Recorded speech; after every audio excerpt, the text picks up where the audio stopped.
What's going on? Boys, I am realizing right now, as I am beginning to record, this should probably be an order development video. But instead, we're going to stick to the plan, but adjust it, and fit all the other shit into the beginning, and then get to the point at the very end. I think part of developing an order is developing a communal identity that goes beyond ideology or past experiences and enters day to day activity. And serious order development is difficult. We are slowly but surely laying down the bones, but getting the meat on there, developing substance, is a little more difficult. But I think we can start, a very safe start would be all arming. Not as a group, not in any suspect way, independently and all above the table. That would be a good start. If you haven't already, do me a favor and arm yourself. If you have any questions, again, we have a weird, artsy, anti state core audience. Guarantee you, if you have a question, someone among us could answer it, if you would prefer not to do your own research. But I bring that up for a few reasons. I keep having these strange North Korea nightmares. As in, entering North Korea for some above the table reasons, something goes wrong, I'm stuck there, and then I get captured or executed in any number of ways. And you don't need to be a psychoanalyst to figure out generally what's going on there. But my question is, why North Korea? Why not America? In separate takes, in separate thrusts, I've tried to move this video in a few different directions, and none of them have been working. And I think it's because I'm at a loss mentally, more than usual. I'm experimenting with nihilism or a nihilistic outlook at the moment. And I've been in this place before, but back then I didn't have as solid a spiritual foundation. So it's weird returning to nihilism after affirming some degree of spiritualism. Terence McKenna, why have only one answer? The fact there is something, and that's a little suspect, a little rude, maybe, and the fact there is something probably indicates there is a lot more going on than we can comprehend. That doesn't mean you matter. You can still be nothing in the face of all this something. And maybe you should be thankful for that. This all to say, I am right now looking around a place or looking at nihilism from a perspective that doesn't disturb me the way it would have before. But that doesn't mean I feel fulfilled. Yet, I don't feel empty. I feel like I'm standing in the middle of an old, what would you call, like those shitty sheet metal work buildings that's been abandoned. But it doesn't mean anything. You're just standing in a place that's empty. You don't feel empty, you don't feel fulfilled, you're just standing somewhere where there isn't a lot of shit. I don't feel that oceanic purpose. I don't feel crushing loss. I'm just here, my body hurts, my head hurts, and I have gray hair. I have 5 gray hairs. I have enough gray hairs now. Someone commented on them, but I don't feel spiritual peril or happiness. I am just spiritually here. I'm not even spiritually vibing. I'm not spiritually chilling. I am spiritually at the function, standing there, but there isn't a function going on. I don't know what to make of this feeling. I don't know what to make of where I am or what's going on, because it feels like there should be something going on, but there isn't anything going on. But I also don't feel that lack of something going on like I would have in the past. Again, I don't know how to describe it. But the reason I'm trying to sort this out is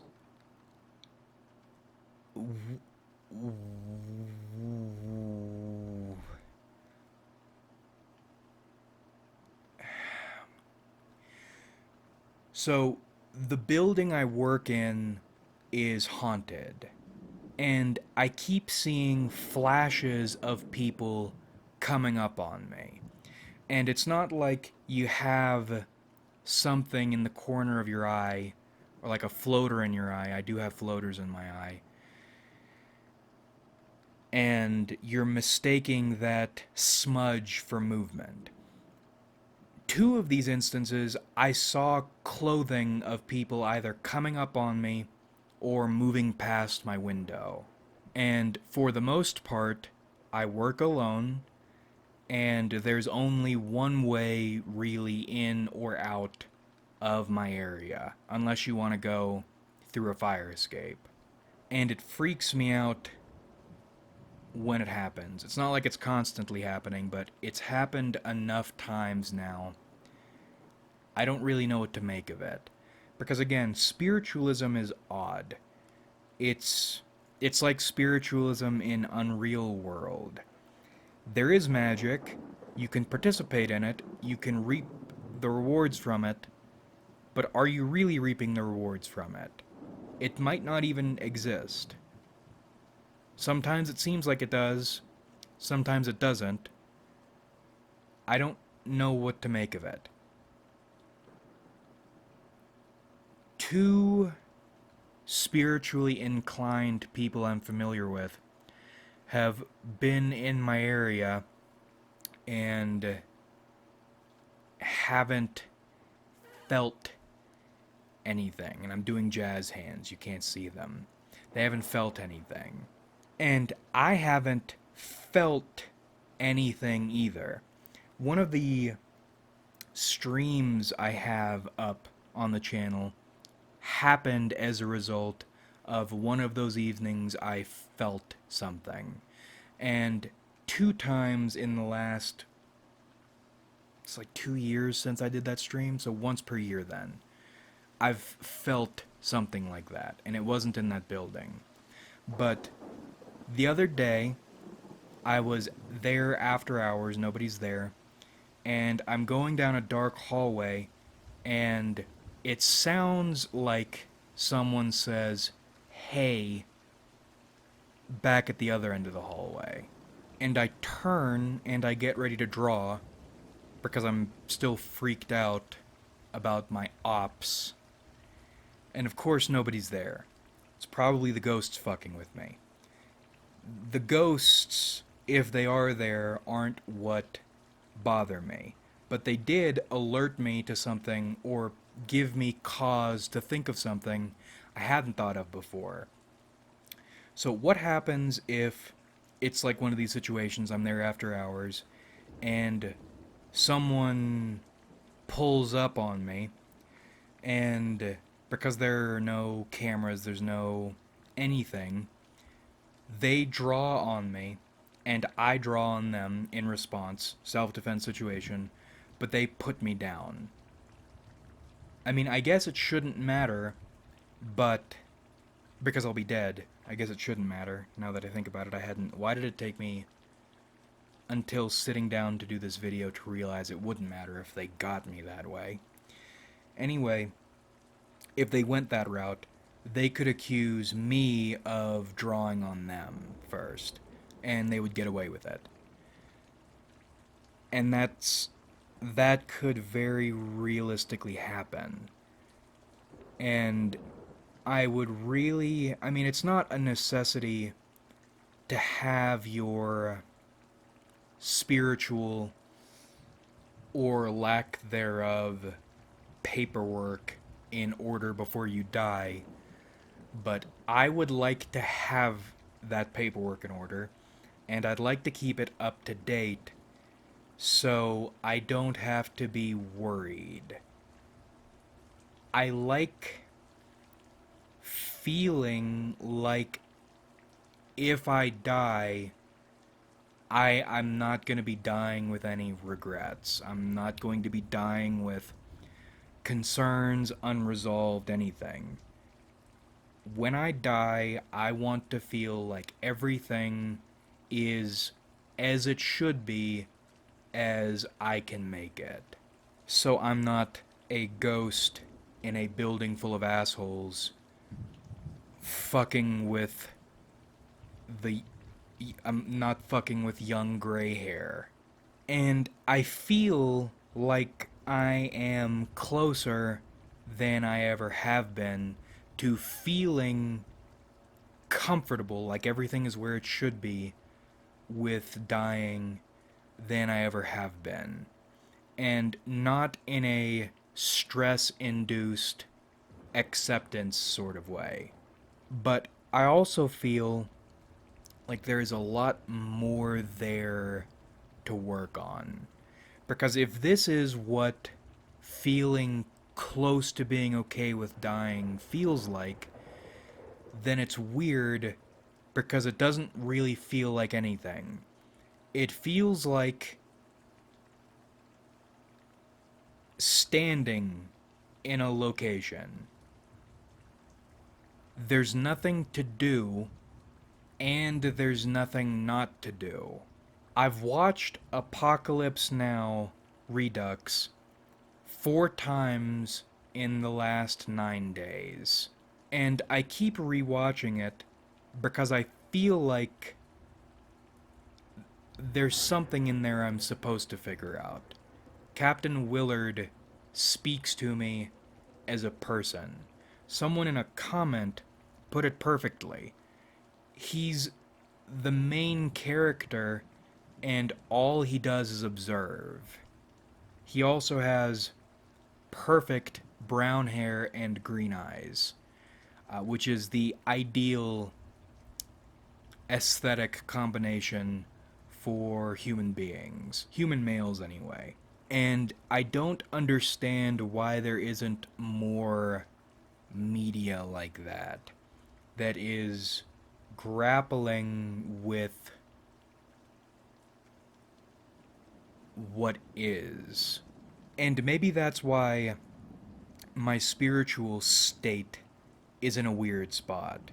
Because spiritually, with one foot in spiritualism and the other foot right now exploringly in nihilism, it feels like it just is.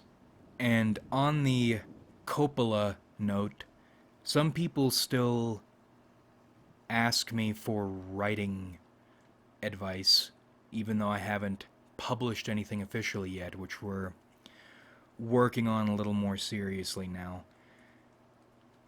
Some thoughts I've put together. Fuck your reader. They don't matter.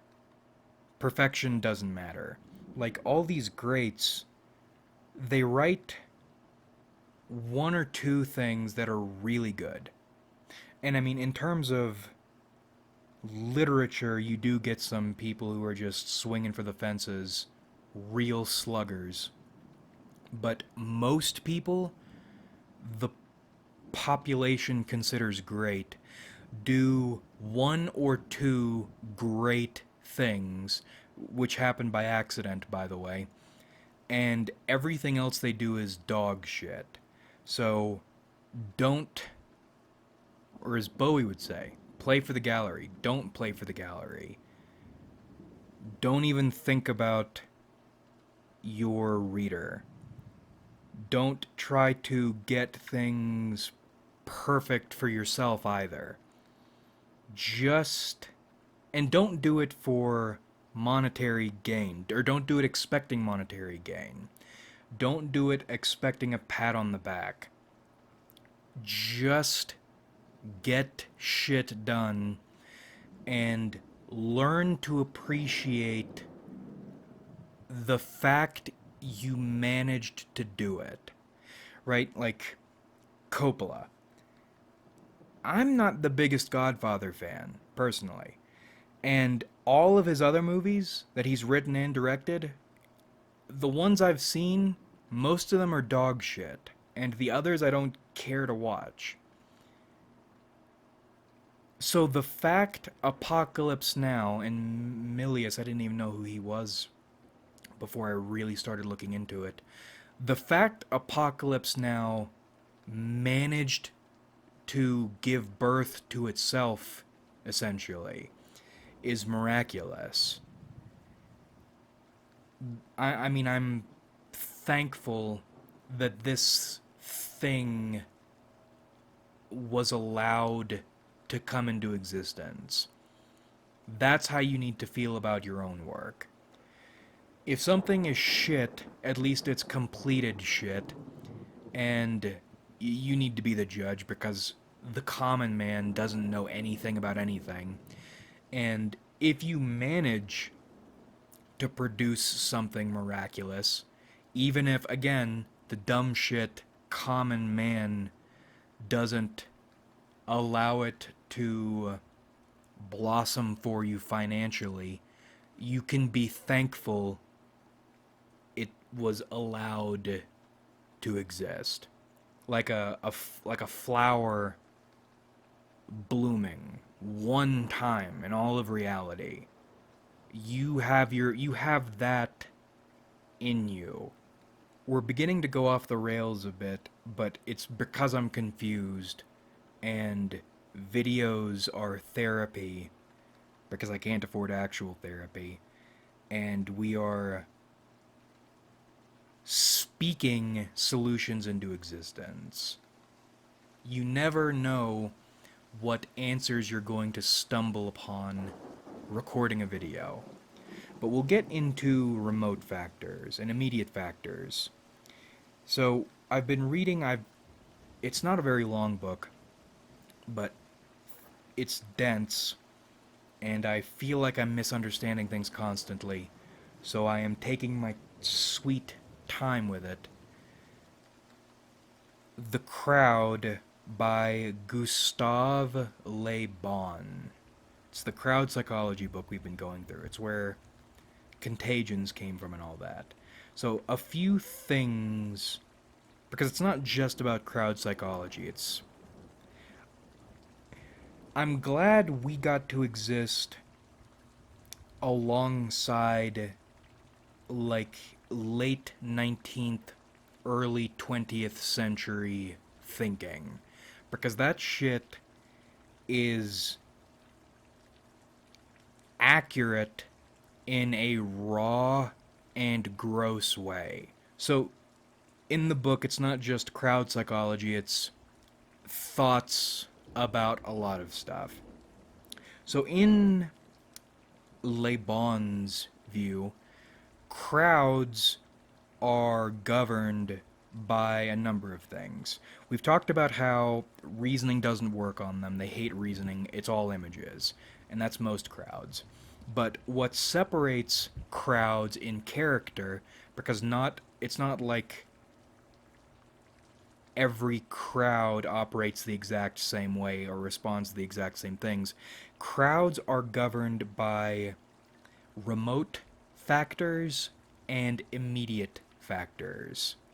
Remote factors to me being the most interesting. And before we get into remote and immediate factors, I want to start by saying, in the Gustavian view, time is the foundation of everything. Time is most important. So a crowd's or a nation's remote factors are accumulations of events, major events, and not just this one thing happened, but the ripples following those events, associated events, wars, the causes of those wars, the outcomes of those wars, philosophers, politicians, media, interactions on the global level, famines, plagues, etc. It's a nation's remote factors are all the factors that have put them where they are right now. And it's like the stew bubbling underneath everything. Or like, think of it like a pool of magma. The magma, the lake of magma, lava, is a nation's remote factors, and the people are floating on top of it. Your remote factors are what you are, where you are, and why you are. Most importantly, well, I would say, well, no, not most importantly, all of these things stemming from when you are. And then immediate factors are short term blow up events that interacting with remote factors can influence a crowd, stir up a crowd, whatever. And the reason remote factors are important is because not all immediate factors are going to affect all crowds the same way. Now, I like Central and South America.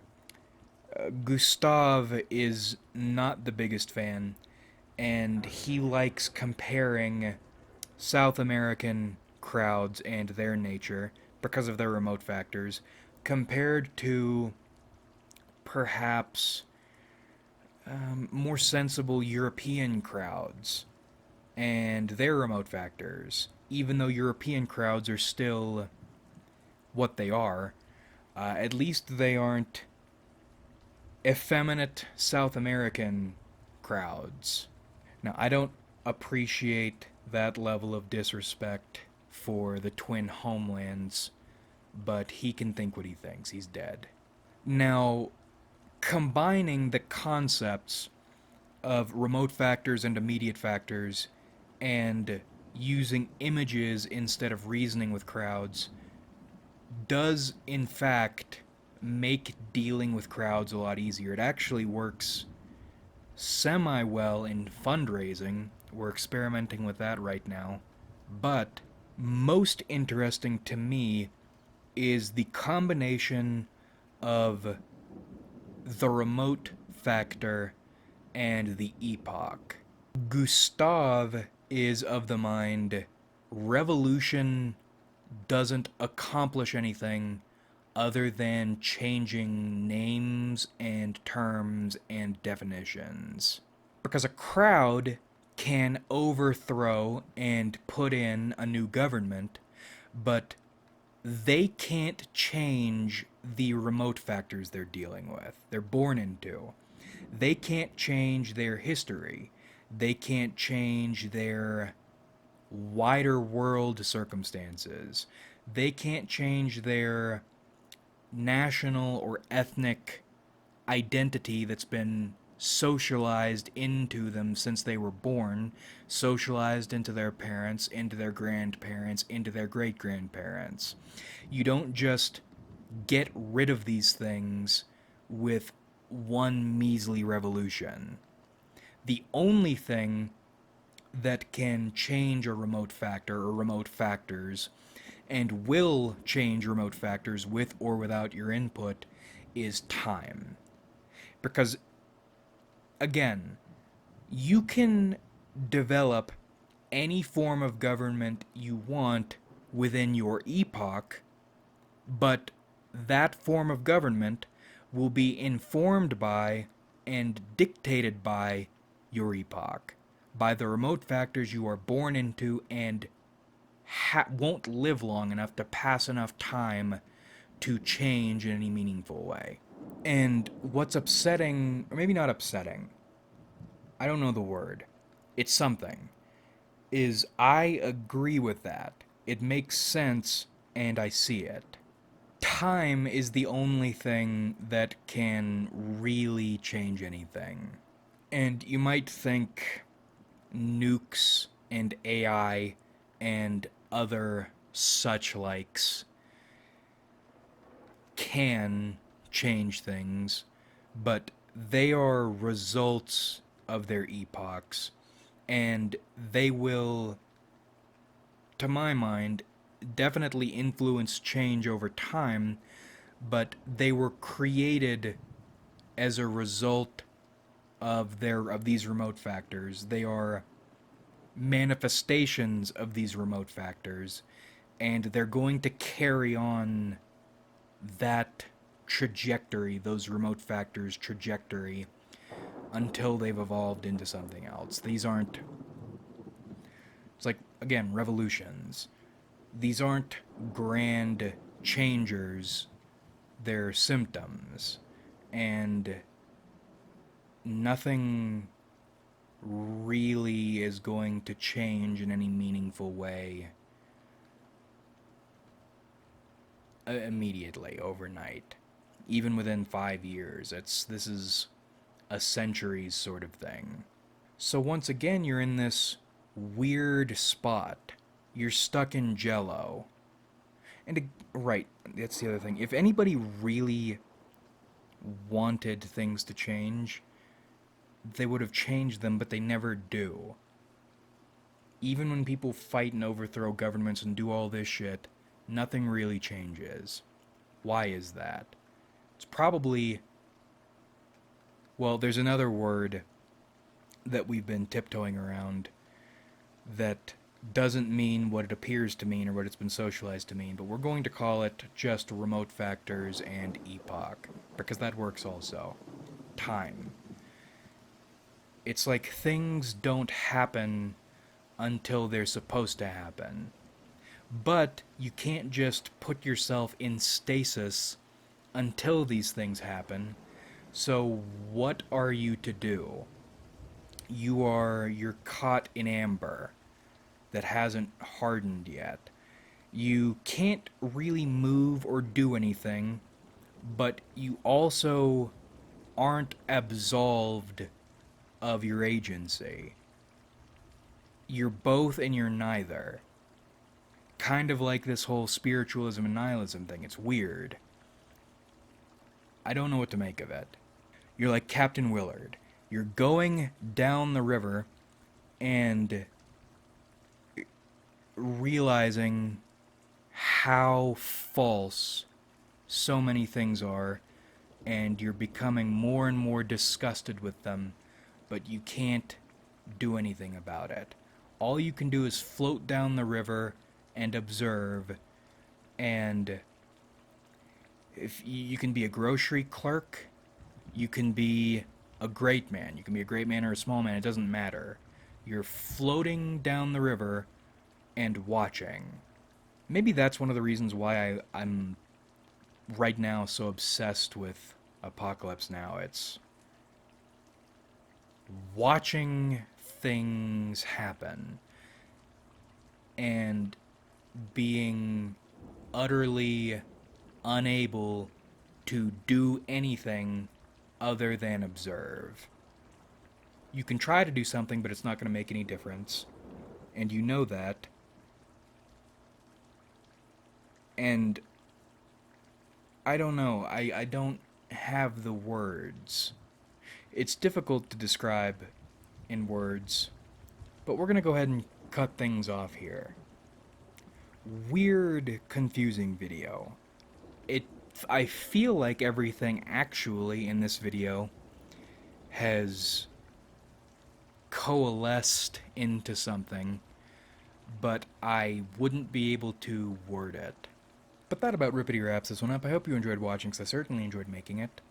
I hope I have words for these things one day, because I see it and I can feel it, but I don't know how to say it, and I don't know what to do with it yet.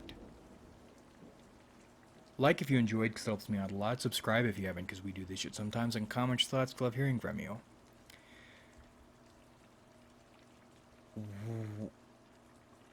What do you think of this weird nihilism and spiritualism synthesis thing? I'm still at a loss. Let me know if you've gotten to that place before and what you've made of it. Thank you for watching. I really a lot of fun on this channel. So much fun. In fact, you can steal it and put it in your PBR and surf with it, because that's a lot of fun. And that's how much we have on this channel, and I look forward to doing this with you guys again in the future.